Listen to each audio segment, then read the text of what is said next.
बहुत बड़ा गुनाह का काम है। मालूम है अल्लाह तबारक व तआला यही वो गुनाह है जिसके बारे में अल्लाह तबारक व तआला बयान फरमाता है, अज़्ज़ानियतु वज़्ज़ानी फजलिदू कुल्ल वाहिदिन मिनहुमा मियत जल्दा।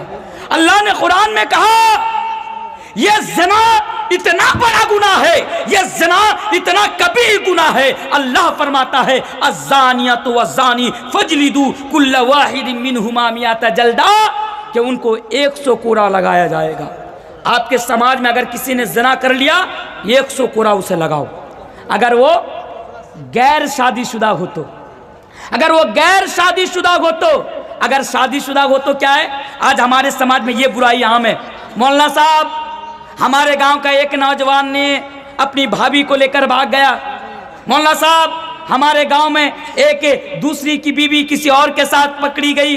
मौलाना साहब, हमारा नौजवान किसी और के साथ पकड़ा गया। ये भी आज बहुत ज्यादा हो रहा है। आपको मालूम है इस्लाम के अंदर यह कितना बड़ा गुनाह है कि इस्लाम कहता है कि अगर कोई शादीशुदा इंसान, गौर क्या नौजवानों, कितना बड़ा गुनाह है, अगर शादीशुदा इंसान अगर ये काम करेगा, चाहे औरत हो या मर्द हो, तो उसे दुनिया में जिंदा रहने का हक हासिल नहीं है। आज किसी और की बीवी के चक्कर में भाग रहे हो, किसी और यानी शादीशुदा किसी और की बहन बेटियों के पीछे भाग रहे हो, शादीशुदा होकर भी अपनी बीवी को छोड़कर भी, तो याद रखो ये इतना बड़ा जुर्म है, ये इतना बड़ा गुनाह है कि इस काम को कर लेने के बाद तुम्हें दुनिया में जिंदा रहने का हक हासिल नहीं है, नहीं है हासिल तुम्हें। मेरे भाइयों, अपनी शर्मगाह की हिफाजत करो। यह तीसरा किरदार। चौथा किरदार, समाज को और मुआशरा को पाक करने के लिए चौथा किरदार हमारे समाज में नौजवानों का क्या होना चाहिए? हमारे समाज में नौजवानों का चौथा किरदार ये होना चाहिए कि वो नमाज का एहतमाम करे, नमाज का एहतमाम, नमाज पढ़े। आज हमारा नौजवान, सब जानते हैं हमारी मस्जिदों का हाल। आज ये नौजवान नमाजों से कोसों दूर है। भले ही जलसा करवा लीजिए, उनके कहिए कि जलसा करवाना इतना चंदा लगेगा, ठीक है मैं देने के लिए तैयार, मैं काम करने, अच्छी बात है भाई, लेकिन इससे पहले तुम्हारे ऊपर यह जरूरी है कि तुम नमाज कायम करो, नमाज पढ़ो। अगर आज हमारे इलाके में जो मस्जिदें हैं, इन मस्जिदों का हाल यह है कि अगर इन मस्जिदों से अगर ज़ईफ लोगों को निकाल दिया जाए, बूढ़े लोगों को निकाल दिया जाए, तो मस्जिद में नमाज पढ़ने वाला ना मिलेगा, मस्जिद में अजान देने वाला ना मिलेगा, मस्जिद में नमाज पढ़ाने वाला ना मिलेगा। यह हाल है आज हमारे समाज के अंदर। नमाज को आज हमारा समाज के नौजवानों ने बड़े हल्के में ले लिया। इधर दुकान में बैठे हुए हैं, मस्जिद के अंदर से मुअज्जिन साहब की अजान की आवाज़ कानों में आ रही है, अल्लाहु अकबर अल्लाहु अकबर, अजान हो रही है, लेकिन आज हमारे नौजवानों को कोई फर्क नहीं पड़ता। रात के 4 बजे, 4:30 बजे मोबाइल के जरिए से दूसरों के साथ चैटिंग कर रहा है, वीडियोस देख रहा है। फजर की अजान हो रही है, अस्सलातु खैरुम मिनन नौम, उठ जा, आ नमाज के लिए आ, क्योंकि नमाज नींद से बेहतर है। लेकिन आज हमारे नौजवानों को फ़र्क नहीं पड़ता है। आज हमारा नौजवान नमाज के लिए मस्जिद के अंदर नहीं जाता है। यहाँ पर एक बात कहूँ मैं आपके सामने, बड़ी जिम्मेदारी के साथ ये बात कहकर जा रहा हूँ। मैं, देखिए, राजनीतिक बातें मैं नहीं करता हूँ, माफ़ करना, राजनीतिक बातें मैं नहीं करता हूँ। हिंदू मुस्लिम को मैं कभी लड़ाने की बात नहीं करता हूँ। यह अलग बात है कि आज हमारे देश के मीडिया, आज तक ABP न्यूज़, टाइम्स नाउ, नव भारत, ये बड़े बड़े न्यूज़ चैनल मेरे खिलाफ आज न्यूज़ चला रहे हैं। आपने देखा होगा, जाइए सोशल मीडिया पर, मेरे खिलाफ न्यूज़ चला रहे हैं, वो अलग बात है। लेकिन 12 साल से मैं मैदान खिताबत में हूँ, अल्हम्दुलिल्लाह। 12 साल से मैं सैकड़ों प्रोग्राम का हिस्सा रहा पूरे हिंदुस्तान के अंदर, अल्हम्दुलिल्लाह। लेकिन मैंने कभी हिंदू मुस्लिम को लड़ाने की बात नहीं की, मैंने कभी मस्जिद मंदिर की बात नहीं की, मैंने कभी किसी धर्म को नीचा दिखाकर मैंने बात नहीं की, मैंने कभी किसी धर्म को लेकर मैंने अपशब्द का मैंने इस्तेमाल नहीं किया। मैं जानता हूँ, क्योंकि मेरा दीन, मेरा मजहब, मेरा धर्म मुझे इस बात के लिए रोकता है। लेकिन एक बात मैं नौजवानों को समझाने के लिए कहकर जा रहा हूँ, मेरी बातों का गलत माना ना निकाला जाए। 22 तारीख को राम मंदिर का उद्घाटन हुआ, सब जानते हैं, सब जानते हैं, राम मंदिर का उद्घाटन हुआ। मैं इसके ऊपर नहीं कमेंट करूंगा, नहीं करूंगा। हमारा नौजवान हमें फ़ोन करते हैं कि मौलाना साहब इसके बारे में कुछ बोलिए, मौलाना साहब आज हमारी मस्जिदें तोड़ी जा रही, इसके बारे में कुछ बोलिए। ठीक है, दर्द हमें भी है, दर्द है, लेकिन मैं उसके ऊपर सुप्रीम कोर्ट का फैसला है, हम हिंदुस्तानी मुसलमान उस फैसला को मानते हैं, सुप्रीम कोर्ट को मानते हैं, सुप्रीम कोर्ट का फैसला मान लिए। लेकिन मैं आपको जो पैगाम देना चाहता हूँ, हमसे 1500 किलोमीटर दूर एक मस्जिद तोड़ी गई, आपके पेट में अभी भी दर्द हो रहा है। लेकिन अगर मस्जिद को लेकर आपको इतनी चिंता है, मस्जिद का आपको इतना ख्याल है, नौजवानों ईमानदारी के साथ बताओ, तुम्हारे घर के करीब भी एक मस्जिद है, अल्लाह ने तुम्हें कभी तौफीक दी कि मस्जिद में जाकर 2 रकात तुम नमाज पढ़ लो? अल्लाह ने कभी तुम्हें तौफीक दी कि मस्जिद में जाकर तुम्हें एक बार अजान दे दो? अल्लाह ने तुम्हें कभी तौफीक दी कि मस्जिद में जाकर तुम्हें एक बार झाड़ू लगा दो? नहीं। इसके लिए हमारे गांव में जो मस्जिद है, इसके लिए तो हमें कुछ नहीं, लेकिन कहां पर क्या हो रहा है, इसके लिए हमें बड़ा दर्द हो रहा है। तो नौजवानों, ये भी आपको मैं पैगाम देकर जा रहा हूं कि नमाज का इत्माम करो और नमाज को हल्के में ना लो। इस्लाम कबूल करने के बाद सबसे अहम इबादत नमाज ही है, नमाज ही है। और यही वो नमाज है कि जिसके बारे में अल्लाह के प्यारे रसूल जनाब मोहम्मद रसूलुल्लाह सल्लल्लाहु अलैहि वसल्लम बयान फरमाते हैं, ऐ नौजवानों, कल कयामत के रोज तुम्हें जो सबसे पहले सवाल किया जाएगा, इन्ना अव्वला मा युहासबु बिल अब्दी यौमल क़ियामा। ऐ नौजवानों, गौर से सुन लेना, कल कयामत के रोज तुम्हें जो सबसे पहला जो सवाल किया जाएगा, वो सवाल तुम्हें तुम्हारी नमाज के बारे में किया जाएगा।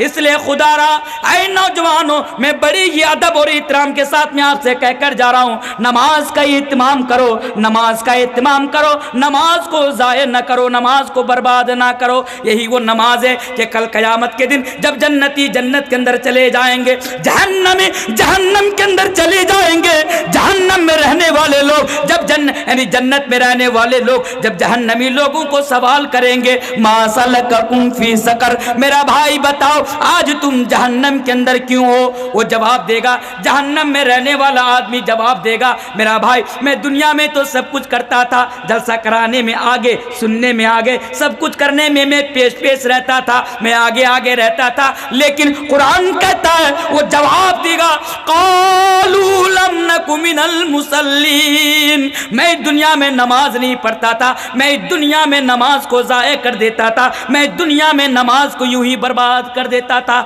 इसलिए नौजवानों, ये चौथा पैगाम मैं आपको देकर जा रहा हूं कि आप नमाज का इत्माम करें, नमाज को आप यूं ही ना छोड़े। अल्लाह के नबी बयान फरमाते हैं, मन तरका सलाता मुतअम्मिदन फक़द कफर, जिसने जानबूझकर नमाज छोड़ दी उसने बहुत बड़ा गुनाह का इर्तिकाब किया। हालांकि इसमें उलमा के इख्तिलाफ है, कोई कहते हैं जिसने नमाज जानबूझकर नमाज छोड़ी उसने कुफ्र किया, और सऊदी उलमा का ये फतवा है कि जिसने जानबूझकर नमाज छोड़ दी वो काफिर हो गया।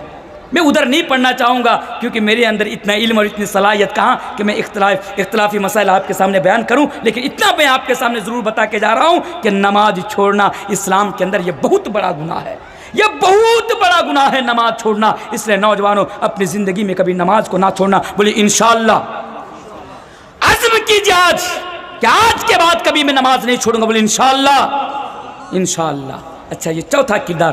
पांचवा किरदार क्या होना चाहिए? इस्लाह मुआशरा में नौजवानों का पांचवा किरदार ये होना चाहिए कि मोबाइल फ़ोन का हमें सही इस्तेमाल करना है। ये जो मोबाइल फ़ोन है ना, सबके हाथों में देख रहे हैं, अच्छा इधर भी लोग बैठे हुए हैं, देख रहे हैं आप लोग, ये मोबाइल फ़ोन, इस मोबाइल फ़ोन का अगर सबसे ज़्यादा अगर कोई गलत इस्तेमाल करता है तो आज हमारा नौजवान इस मोबाइल फ़ोन का गलत इस्तेमाल करता है। मौलाना तनवीर आलम आज घुराए पारा की सरजमी पर बैठकर यहाँ के नौजवान तबका को ये पैगाम देकर जा रहा है कि नौजवानों, मोबाइल फ़ोन का गलत इस्तेमाल ना किया करो। यकीनन ये मोबाइल भी अल्लाह तबारक व तआला की तरफ से बहुत बड़ी नियामत हमारे लिए है, आप इसको जहमत ना बनाएं। आज हमारे नौजवान इस मोबाइल फ़ोन के ज़रिए से क्या कुछ कर रहे हैं मालूम? मैं आपको बता देता हूँ। आज हमारे नौजवान, देखिए, ये मोबाइल आने के बाद ना आज हर नौजवान मुफ्ती बन गया। मुफ्ती समझते हैं, फतवा देने वाला समझ गया। अब एक चीज़ को लेकर लड़ाई हो गई, ये जायज़ या नाजायज़, हलाल या हराम। अच्छा, इसका जवाब कौन देगा? बात गौर से सुनिए, बात बड़ी गौर से सुनिए, बहुत कीमती बात मैं आपके सामने बता के जा रहा हूँ। ये हलाल या हराम, ये जायज़ या नाजायज़, इसका फतवा कौन देगा? जवाब कौन देगा? कौन देगा? उलमा देंगे ना, उलमा देंगे। जिसके बारे में, यानी जिसे दीन के बारे में नॉलेज हो, दीन के ऊपर, कुरान और हदीस के ऊपर जिसकी अच्छी पकड़ हो, वही ना जवाब देंगे दीन के बारे में कि ये जायज़ है, ये हलाल है, ये हराम है, या ये जायज़ है या नाजायज़ है, ये हलाल या हराम है, वही देंगे। लेकिन नहीं, जब से ये मोबाइल फ़ोन आया, हमारे नौजवानों ने इसके लिए इसका गलत इस्तेमाल किया कि आज मौलवियों के पास जाने की ज़रूरत नहीं है। हलाल है, हराम है, झगड़ा डिबेट हो रहा है, मोबाइल खोला, यूट्यूब में गया, मोबाइल खोला, गूगल में गया, हमने सर्च किया, हमने देख लिया, जो मिला हमने कह दिया ये जायज़, ये नाजायज़, ये हलाल, ये हराम। लेकिन मेरे भाई आप जो तहरीर पढ़ रहे हैं इसकी क्या सबूत है, या कुरान और हदीस के अंदर से है या नहीं है? आप जिस हदीस के हवाले से दे रहे हैं ये हदीस सही भी है या नहीं है, आपको इसके बारे में कैसे पता? इसलिए मुफ्ती मत बनो, या गूगल मुफ्ती मत बनो, यूट्यूब मुफ्ती मत बनो। और एक बात मैं कहकर जा रहा हूं, आज हमारे समाज के नौजवान और एक गलत इस्तेमाल करता है मोबाइल का। वो क्या? उसे कोई चीज अच्छी लगी शेयर कर दिया। गौर से सुनिए, हम फेसबुक चला रहे हैं, फेसबुक चलाते चलाते एक नंगी वीडियो आई, एक डांसिंग वीडियो आई, एक फिल्म का एक पार्ट आया, हमने फौरन उसको शेयर कर दिया।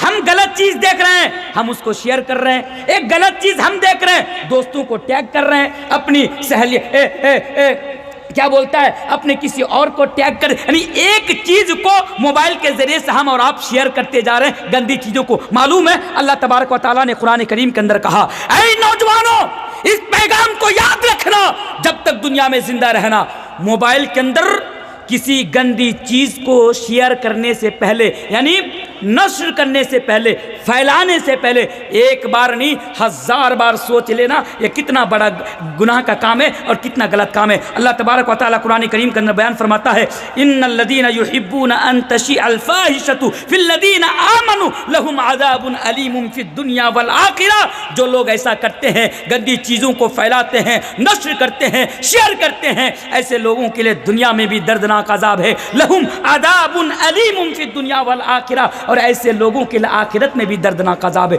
तो बोलिए इंशाअल्लाह आज के बाद हम लोग गलत चीज़ों को शेयर नहीं करेंगे इंशाअल्लाह। अच्छा, कितने नौजवान हैं वो इस्लामिक पोस्ट समझकर भी बहुत कुछ शेयर करता है। अब मान लीजिए इस्लामिक पोस्ट एक हदीस है, अब मान लीजिए मैं आपको उदाहरण दे रहा हूं समझाने के लिए। एक हदीस है कि अल्लाह के नबी जनाब मोहम्मद सल्लल्लाहु अलैहि वसल्लम ने यह बयान फरमाया, कोई हवाला नहीं दिया हुआ है। अब आप उस चीज को अच्छी चीज समझकर आप उसको शेयर कर रहे हैं, एक ऐसी चीज आप उसको शेयर कर रहे हैं नबी के नाम से, लेकिन नबी करीम जनाब मोहम्मद रसूलुल्लाह सल्लल्लाहु अलैहि वसल्लम ने अपनी जिंदगी में उसको नहीं बताया। तो मेरे भाइयों, आपको हदीस के मुताबिक अल्लाह के नबी ने जो बयान फरमाया, फल्यतबव्वा मक़अदहु मिनन नार, आपका ठिकाना जहन्नम में होगा। जब भी दीन के रिलेटेड, शरीयत रिलेटेड जब भी कोई चीज आप मोबाइल के जरिए से शेयर करेंगे, आप ये देखेंगे कि ये सही है या गलत है, इसकी दलील कुरान में है या नहीं, इसकी दलील हदीस में मौजूद है या नहीं। अगर है आप किसी अच्छे उलमा से आप देख लें, अगर है आप उसको शेयर कीजिए, नहीं है आप उसको हटा दीजिए। अच्छा, और एक चीज मोबाइल के जरिए से, क्योंकि सबके हाथ में मोबाइल है, पता नहीं आज किन किन लोगों की आप लोग तकरीर सुना करते हैं मोबाइल में, जिसकी आवाज़ अच्छी लगी हम उनकी तकरीर सुनना पसंद कर दिए। हम मोबाइल में उलमाओं की तकरीर सुन रहे हैं, बहुत अच्छी गज़ल पढ़ रहा है, बहुत अच्छी नात पढ़ रहा है, बस आवाज़ बहुत अच्छी है, बहुत अच्छे अंदाज में तरन्नुम के साथ लोगों के सामने बयान करते हैं, हम उनका फ़ैन हो जाते हैं। हम जब जलसा कराएंगे तो उस मौलवी को हमारे इलाके में बुलाएंगे। लेकिन मेरा भाई नौजवानों, उनका फ़ैन बनने से पहले आप ये भी तो देखो कि उनका मनहज क्या है, ये भी तो देखो कि उनका अकीदा क्या है। आप मोबाइल में किसी उलमा का फैन बन जाते हैं, उठते बैठते उनकी तकरीर सुना करते हैं। मेरे भाई जरा देख तो लिया करो कि ये जो उलमा की तकरीर आप सुन रहे हैं, या कुरान और हदीस की बात कर भी रहे हैं कि नहीं कर भी रहे हैं। मेरे भाई ये आपकी जिम्मेदारी है, ये आपकी जिम्मेदारी है। इसलिए हालांकि यूट्यूब के ऊपर मेरा 2 घंटा मोबाइल के फितने के ऊपर तकरीर है, कभी मौका मिले तो जाकर सुन लीजिएगा। मेरे पास 10 मिनट का टाइम है, इसलिए मैं इसको यहीं पे छोड़ रहा हूँ। तो ये 5वां किरदार हमारा होना चाहिए कि ये मोबाइल फ़ोन का गलत इस्तेमाल हम हरगिज़ नहीं करें, जहाँ पर ज़रूरत हो वहीं पर हम करें। अच्छा, और एक चीज़, मोबाइल फ़ोन में हम बहुत सारे नौजवान आज कैरम बोर्ड खेलते हैं, लूडो खेलते हैं, गेम खेलते हैं, उसके बाद सट्टाबाजी का काम करते हैं। मेरे भाइयों, ये तमाम चीज़ें गलत है, आप इन तमाम चीज़ों को छोड़ दीजिए। और याद रखिए, अल्लाह के प्यारे नबी जनाब मोहम्मद रसूलुल्लाह सल्लल्लाहु अलैहि वसल्लम बयान फरमाते हैं, निअमतान मक़बूलुन फ़ीहिमा कसीरुन मिनन नास अस्सिहतु वल फ़राग़। अगर आज आपके पास फुर्सत का वक्त है, अगर फुर्सत का टाइम है, आप मोबाइल में उसको यूं ही बर्बाद ना करें। अगर आपके पास वक्त है, अल्लाह की इबादत कर लिया करें, अच्छा वक्त है समाज के लिए अच्छा काम कर लिया करें। आपके पास वक्त है खिदमत खल्क का काम आप कर लिया कीजिए। आपके पास वक्त है कुरान की तिलावत कर लिया कीजिए। आपके पास वक्त है इस्लामिक किताबों का आप मुताला कर लिया करें। बल्कि वक्त को यूं ही मोबाइल के पीछे आप बर्बाद ना करें। ये पांचवा यानी किरदार आपका होना चाहिए समाज के अंदर। आइए छठा किरदार, 10 मिनट का टाइम है, अभी 4 किरदार हमारा बाकी है, मैं बोलूँगा इंशाल्लाह अपनी बात को ख़त्म करूँगा। छठा किरदार हमारा क्या होना चाहिए? ऐ नौजवानों, इस्लाह मुआशरा में हमारा और आपका छठा किरदार ये होना चाहिए कि हमारे दिल में गैरों के लिए नहीं, हमारे दिल में, ऐ नौजवानों आज तुम, पता नहीं मैं नाम नहीं लूँगा, पता नहीं आप तुम किन किन लोगों के तुम फैन बन चुके हो, किन किन लोगों से आज तुम मोहब्बत करते हो। आज तुम पैंट पहनोगे तो फला हीरो की तरह, बाल रखोगे तो फला हीरो की तरह, अगर तुम चश्मा भी पहनाओगे, चश्मा यानी चश्मा भी लगाओगे तो फला हीरो की तरह। ऐ नौजवानों, पता नहीं आज तुमने अपने दिल के अंदर किस किस के लिए तुमने मोहब्बत बैठा दी। ऐ नौजवानों, आज मैं आपको ये पैगाम देकर जा रहा हूँ कि आपके दिल में, हमारे दिल में अगर सबसे ज़्यादा किसी के लिए मोहब्बत हो तो अल्लाह के बाद अल्लाह के प्यारे रसूल जनाब मोहम्मद रसूलुल्लाह पढ़िए सल्लल्लाहु अलैहि वसल्लम के लिए मोहब्बत हो। ओ नौजवानों, आ जाओ, मैं आपके सामने एक हदीस बयान करके चला जा रहा हूँ। आज कितनी तारीख है? कितनी तारीख है? आज 6 तारीख है। इसी महीने की 12 तारीख से रमज़ान शुरू होने वाला है। ऐ नौजवानों, आज नौजवानों का हाल देखिए, इसी महीने की 12 तारीख से रमज़ान शुरू होने वाला है, लेकिन हमारा नौजवान आज फेसबुक में ये स्टेटस दे रहा है कि IPL की बड़ी बेसब्री से इंतज़ार कर रहा हूँ, इसी महीने की 22 तारीख से IPL भी शुरू होने वाला है। और नौजवानों, आज तुम रमज़ान के महीने में IPL का इंतज़ार कर रहे हो इसलिए कि तुम धोनी का बहुत बड़ा फ़ैन हो, तुम विराट कोहली का बहुत बड़ा फ़ैन हो, उनका चौका देखना चाहते हो, छक्का देखना चाहते हो। और नौजवानों, ये तमाम चीज़ें हटाओ, ये किसी काम का नहीं है, बल्कि अपने दिल में अगर किसी के लिए मोहब्बत पैदा करो, अगर किसी का फ़ैन बनो तो हमारे आखिरी नबी जनाब मोहम्मद रसूलुल्लाह सल्लल्लाहु अलैहि वसल्लम के लिए बनो। अल्लाह के नबी के पास एक सहाबी रसूल आते हैं, आने के बाद सवाल करते हैं, या रसूल अल्लाह, या अल्लाह के रसूल, मतस्सा, आप बताइए कि क़यामत कब आएगी?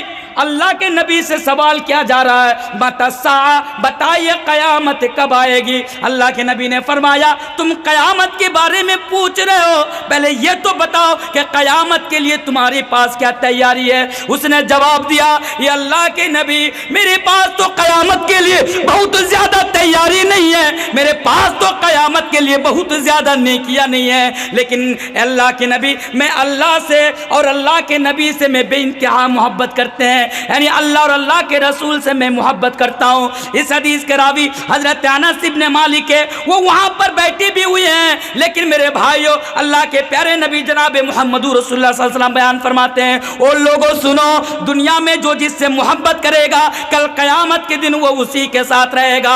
ऐ नौजवानों, मौलवी तनवीर का काम हदीस सुनाना, आपका काम फैसला करना। आज घोड़े पारा के नौजवानों को ये फैसला करना होगा कि कल क़यामत के दिन तुम गैरों के साथ रहना चाहते हो, तुम अपने हीरो के साथ रहना चाहते हो, या क़यामत के दिन तुम नबी के साथ रहना चाहते हो। इसलिए कि नबी फरमाते हैं, कल क़यामत के दिन अगर दुनिया में तुम उससे मोहब्बत करेगा तो कल क़यामत के दिन मेरे साथ रहेगा। इसलिए नौजवानों, अगर नबी के साथ रहना चाहते हो तो नबी की मोहब्बत, यानी नबी से मोहब्बत करो, नबी से मोहब्बत करो। अच्छा, और एक चीज़ मैं आपके सामने बता देता हूँ, खुलासा कर देता हूँ, अभी टाइम है मेरे पास 5 मिनट का। एक एक नौजवान से आप पूछिए, एक एक नौजवान से, नबी से मोहब्बत करते हो? जवाब देगा, यकीनन करते हैं। नबी के लिए जान दे पाओगे? यकीनन जान दे देंगे। अब देखिए, अगर सोशल मीडिया पर हमारे नबी की ज़िंदगी को लेकर अगर कोई गलत कमेंट कर देता है, हमारा नौजवान लपक पड़ता है, रास्ते पे उतर आता है कि होना चाहिए, क्योंकि एक मुसलमान सब कुछ बर्दाश्त कर सकता है, लेकिन नबी का अपमान बर्दाश्त नहीं कर सकता, नहीं कर सकता। ठीक है, वो अपनी जगह ठीक है, लेकिन तुम जो पूरी दुनिया के सामने ये दावा कर रहे हो, मोबाइल में हर शुक्रवार को स्टेटस देते हो, नबी से प्यार करता हूँ, मोहब्बत करता हूँ, हर किसी का दावा है, लेकिन ईमानदारी के साथ बताओ, तुम जो ये दावा कर रहे हो, अपने दावे में तुम सच्चे हो? ऐ झूठो, तुम जो ये दावा कर रहे हो कि तुम्हारे दिल में नबी के लिए मोहब्बत है, तुम अपने दावे में सच्चे हो?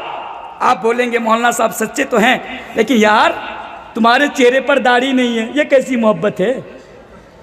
अगर आपके समाज में अगर कोई बगैर दाढ़ी वाला, सुन लीजिए, बगैर दाढ़ी वाला नौजवान अगर ये कहे या ये कभी फेसबुक में पोस्ट डाले या आपसे कहे कि मैं नबी से मोहब्बत करता हूँ, तो पहले सवाल कर लेना कि नबी से मोहब्बत करते हो तो ये चेहरा ऐसा क्यों है, ये चेहरा ऐसा क्यों है, दाढ़ी क्यों नहीं है।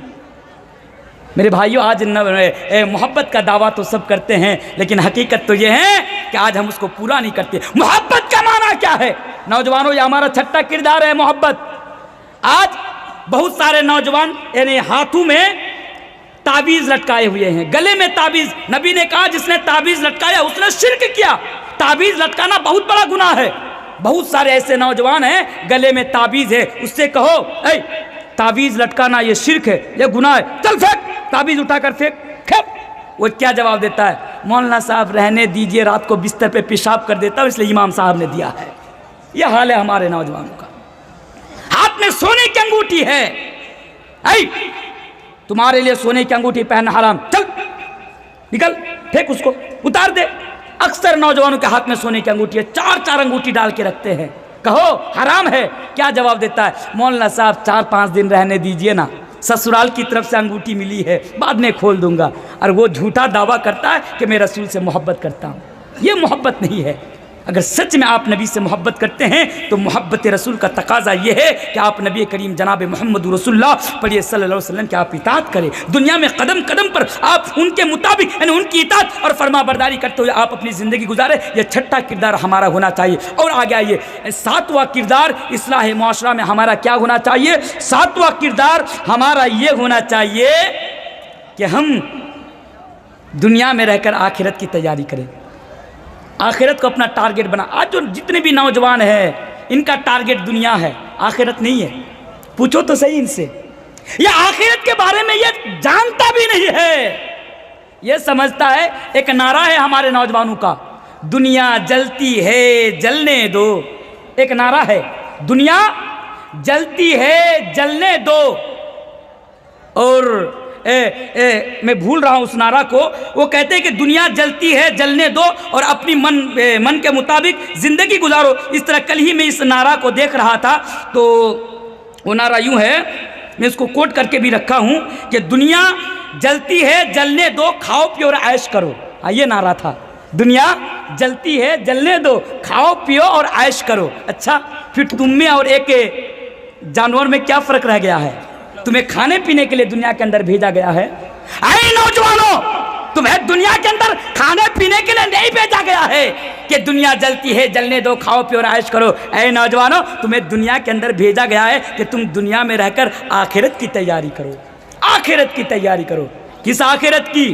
वो आखिरत जिसकी ज़िंदगी हमारे लिए और आपके लिए असल में जो आखिरत हमें और आपको एक दिन जाना है, और आखिरत की ज़िंदगी ही हमारे लिए और आपके लिए असल ज़िंदगी है। इसलिए दुनिया में रहकर आखिरत की तैयारी करो। अल्लाह तबारक व तआला कुरान करीम के अंदर बयान फरमाता है, या अय्युहल्लज़ीना आमनुत्तकुल्लाह वल तंजुर नफ्सुम मा क़द्दमत लिगद। ऐ नौजवानों, ज़रा देखो, ईमान वालों ज़रा देखो कि तुमने कल के लिए, आखिरत के लिए तुमने अब तक क्या तैयारी करके रखे हो। ऐ नौजवानों, याद रखो, ये जो दुनिया की मोहब्बत, जिस मोहब्बत में आज तुम गिरफ्तार होकर अपनी आखिरत को भूला बैठे हो, ये दुनिया किसी काम का नहीं। ये दुनिया आर्जी है, ये दुनिया फानी है, ये दुनिया चंद दिनों की चांदनी है, जिसके बारे में अल्लाह तबारक व तआला फरमाता है, वमल हयातुद दुनिया इल्ला मताउल गुरूर। अल्लाह कहता है कि दुनिया की ज़िंदगी आर्जी है, दुनिया की ज़िंदगी फ़ानी है। मेरे भाई, ये दुनिया की ज़िंदगी कुछ नहीं। नौजवानों, इस दुनिया को लेकर इतना मत इतराओ। कल अगर सुबह होगी, ये पैगाम भी याद रखो, कल सुबह होगी, ये कब्रिस्तान है, कब्रिस्तान की जगह में प्रोग्राम हो रहा है। कल सुबह होगी या अभी जाओ पीछे में। नौजवानों, इस दुनिया की मोहब्बत में पड़े हो, दुनिया की ज़िंदगी को लेकर इतरा रहे हो, पीछे में जाओ स्टेज के, बहुत सारी कब्रें आपको नज़र आएंगी पीछे में, बहुत सारी कब्रें। बहुत सारे लोग कब्र के अंदर आज सोए हुए हैं, उनमें से देखेंगे तो नौजवान भी है, वो लोग भी आज कब्र में जाकर सोए हुए हैं, जो लोग दुनिया को सब कुछ समझ बैठा था। नौजवानों, इसलिए अभी भी वक़्त है, और जिस मकसद के तहत हमें और आपको दुनिया के अंदर भेजा गया उस मकसद को आप पूरा करें। दुनिया में आप आखिरत की तैयारी करें, क्योंकि इसीलिए हमें और आपको भेजा गया। और याद रखो, ज़रा नबी की ज़िंदगी से सीखो कि नबी करीम सल्लल्लाहु अलैहि वसल्लम ने क्या बयान फरमाया है और किस तरह अपनी ज़िंदगी गुजारी है। मैं उधर नहीं जाना चाहूँगा वरना टाइम लग जाएगा। और एक हदीस में आपके सामने बयान करके चला जाता हूँ। मेरे भाइयों, ये दुनिया की मोहब्बत जिसमें आज हमारा नौजवान गिरफ्तार है, ये बड़ी ख़तरनाक चीज़ है। ये मेरा लास्ट पैगाम है नौजवानों, ये जो दुनिया की मोहब्बत तुम अपने अंदर पाले हुए हो, सुनो बड़े समझदारी के, बड़ी तवज्जो के साथ सुनो। ये जो दुनिया की मोहब्बत आज जिसको तुम पाले हुए हो, जिसको तुम सब कुछ समझ बैठे हो, ये दुनिया की मोहब्बत कैंसर की बीमारी से भी ज़्यादा ख़तरनाक है। ये दुनिया की मोहब्बत नौजवानों तुम्हें दुनिया में भी तबाह कर देगी और ये दुनिया की मोहब्बत में आखिरत में भी तबाह कर देगी। ये बड़ी ख़तरनाक चीज़ है। कभी फुर्सत मिले उस हदीस को उठाकर पढ़ लेना। इमाम अबू दाऊद इस हदीस को अबू दाऊद किताबुल फितन के अंदर लेकर आते हैं। हदीस के रावी हज़रत सौबान रज़ी अल्लाह ताला अन्हु है। बड़ी लंबी हदीस है। अल्लाह के नबी ने कभी बयान फरमाया था, यूशिकुल उमम अन तदा अलैकुम कमा तदा अल अकलतु इला कसअतिहा फ़क़ाल क़ाइलुन व मिन क़िल्लतिन नहनु यौमइदिन क़ाल बल अंतुम यौमइदिन कसीर वलकिन्नकुम गुसाउन का गुसाइ सैल वला यंज़अन्ना अल्लाहु मिन सुदूरि अदुव्विकुमुल महाबत मिनकुम वला यग़दिफन अल्लाहु फ़ी क़ुलूबिकुम वहना फ़क़ाल क़ाइलुन या रसूलल्लाह वमल वहन क़ाल हुब्बुद दुनिया व कराहियतुल मौत। बड़ी लंबी हदीस है कि उस हदीस को उठाकर पढ़ लेना। अल्लाह के नबी ने बयान फरमाया था कि दुश्मन कौम तुम्हारे ऊपर टूट पड़ेंगे जिस तरह भूखे लोग दस्तरखानों के ऊपर टूट पड़ते हैं। तुम्हारे ऊपर जुल्म करेंगे, तुम्हें मारेंगे, तुम्हारे ऊपर यानी उन लोगों के दिल में तुम लोगों के लिए कोई रौब दबदबा नहीं होगा, तुम्हारी कोई वैल्यू नहीं होगी, तुम्हारी कोई हैसियत नहीं होगी। नबी से पूछा गया, नबी क्या उस दिन, अल्लाह के रसूल क्या उस दिन हमारी तादाद कम होंगी? अल्लाह के नबी ने कहा था नहीं, उस दिन तुम्हारी तादाद कम नहीं होंगी। अल्लाह के नबी ने कहा था कि तुम्हारे अंदर एक बीमारी पैदा हो जाएगी। वो बीमारी क्या? वहन। अल्लाह के नबी से पूछा गया, या रसूल अल्लाह वमल वहन, वहन किसे कहते हैं? अल्लाह के नबी ने बयान फरमाया था, हुब्बुद दुनिया व कराहियतुल मौत, यही दुनिया की मोहब्बत। जब दुनिया की मोहब्बत तुम्हारे अंदर पैदा हो जाएगी, तुम दुनिया में भी बर्बाद, तुम आखिरत में भी बर्बाद हो जाओगे। अच्छा, और एक चीज़ का इजाफा, मैं टाइम है 2 मिनट से, अच्छा और एक चीज़ का इजाफा मैं आपके सामने कर देता हूँ क्योंकि मेरा मौजू है इस्लाही माशरा में नौजवानों का किरदार। आज हमारा नौजवान जो सामने बैठा है, ये समझते हैं दुनिया में हम कामयाब हो गए तो बस असल में कामयाब हो गए। यह बहुत बड़ी गलतफहमी है। आपको मालूम है, एक बाप अपना बेटा को डॉक्टर बनाना चाहता है, इंजीनियर बनाना चाहता है, अपनी बेटी को डॉक्टर बनाना चाहता है, इंजीनियर बनाना चाहता है। क्यों चाहता है? क्योंकि आज हम सबकी, चाहे नौजवान हो या हम हो, आज हम सबकी ये सोच और ये मेंटेलिटी है, मेरा बेटा IAS बन गया कामयाब, डॉक्टर बन गया कामयाब, मेरा बेटा सरकारी जॉब मिल गई, मेरा बेटा कामयाब। हमारे नौजवान भी उसी के पीछे भाग रहे, आज बहुत पैसा आ गया कामयाब। ये जो सोच हमने बना रखी है, ये जो आज हमारी मेंटेलिटी है कि दुनिया में कामयाब हो गए तो बस कामयाब हो गए, यही असल कामयाब है। मेरे भाइयों, ये असल में कामयाब नहीं। गलत माना ना निकाले, बच्चों को IAS बनाए, IPS बनाए, डॉक्टर बनाए, ज़रूरत है हमारे कौम को, लेकिन उसके साथ साथ हमें यह देखना है कि दुनिया की कामयाबी असल कामयाबी नहीं, आखिरत की कामयाबी असल कामयाबी है। एक बाप चाय की दुकानों पर बैठकर बेटी के बारे में और बेटा के बारे में प्राउड फील करता है। एक बाप कहता है, मेरा बेटा का देखता है, मेरा बेटा डॉक्टर है, महीने में 5 लाख रुपया कमाता है, तेरा बेटा मौलवी है 5,000 रुपया कमाता है, देख रहा है मेरा बेटा कामयाब हो गया। एक बाप प्राउड फील करता है। ठीक है, आपको हक है प्राउड फील करने का, बेटा डॉक्टर है, इंजीनियर है, प्राउड फील कर सकते हैं, लेकिन आपको तो ये भी शर्म होनी चाहिए। एक तरफ बेटा डॉक्टर तो प्राउड फील कर रहे हो, दूसरी तरफ बेटा की ज़िंदगी में कभी झांक कर देखा कि तुम्हारे बेटे को नमाज पढ़ने का तरीका मालूम नहीं? तुम जिस बेटा और बेटी को लेकर प्राउड फील कर रहे हो, वजू करने के बाद वजू करने का तरीका भी मालूम नहीं। तुमने यह समझा कि दुनिया की कामयाबी असल कामयाबी है। अरे मेरा रब कहता है, मौलवी तनवीर नहीं, मेरा रब कहता है कि फमन ज़ुहज़िहा अनिन नारी व उदखिलल जन्नत फ़क़द फ़ाज़। कामयाब तो वो है, कामयाब तो वो है जो दुनिया में इस कदर ज़िंदगी गुजारे कि आखिरत में अल्लाह तबारक व तआला उसको जहन्नम के अजाब से बचाकर जन्नत में दाखिल कर दे। फ़क़द फ़ाज़, वही कामयाब है। मेरे भाइयों, इसी के साथ मैं अपनी बात को ख़त्म करता हूँ। देखिए, मैं 5 घंटा सफ़र करके मैं आप तक पहुँचा और गाड़ी से उतरने के फ़ौरन बाद मैं स्टेज पे आ गया।